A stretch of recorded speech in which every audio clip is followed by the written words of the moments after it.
I think in our recent study with CEOs that led successful transformations, one of the things that struck us when we were looking at them was just how reflective they were. They seemed to have a higher degree or spend more time reflecting on their experiences and the results and what they had learned and making adjustments. And when you listen to their story of how they led the transformation, this occurs throughout the story. They changed, they learned and developed over time. Now, it's not that they always enjoyed it. It was interesting because many of them would get the assessment results back and they would describe their emotions when they got this assessment back that said they were, 250 points out of 1,000.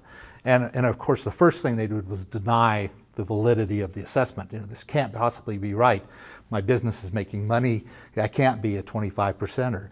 And of course, the longer they thought about it, they then would get angry rather quickly that, this at the instrument and the assessment. All of them persisted and kept using a performance excellence model to assess. And so while they got angry, they then would, after that, would try to bargain. They'd say, well, this part of the feedback is applicable to us, but this really, they don't know us well enough. And they just don't know us and know what we're doing. And eventually, if they hung in there long enough, they got a bit depressed about the whole thing because they realized that the feedback was accurate. And it was only then that they accepted it and got busy working on how to improve it. So some of them went through a couple of cycles of this typical Elizabeth Kubler-Ross grieving cycle, if you will, of denial, anger, bargaining, depression, and acceptance. And they got better at it as it went along, and you heard them talk about it. Some of them really got angry, and some of them less so. So it was not the same across the board, but it was interesting that they while they all were highly reflective and learned from the experience, sometimes it was painful during the process. Part of being highly reflective goes back to the common characteristic they all had, was that they were humble but confident.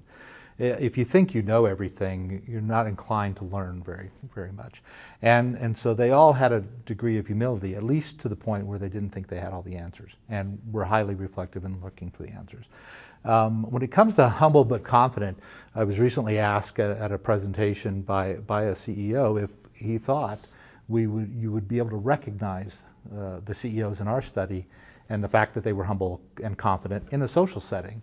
And I think clearly you would. Most business leaders that interact with today are probably more confident in public than they really are. And they have this external armor, if you will, or of confidence and exude confidence. And that's a useful tool and useful to do that. But the leaders in our study, I think you'd recognize even in a social setting that they didn't think they had all the answers, and they were inquisitive and they asked a lot of questions of people to learn.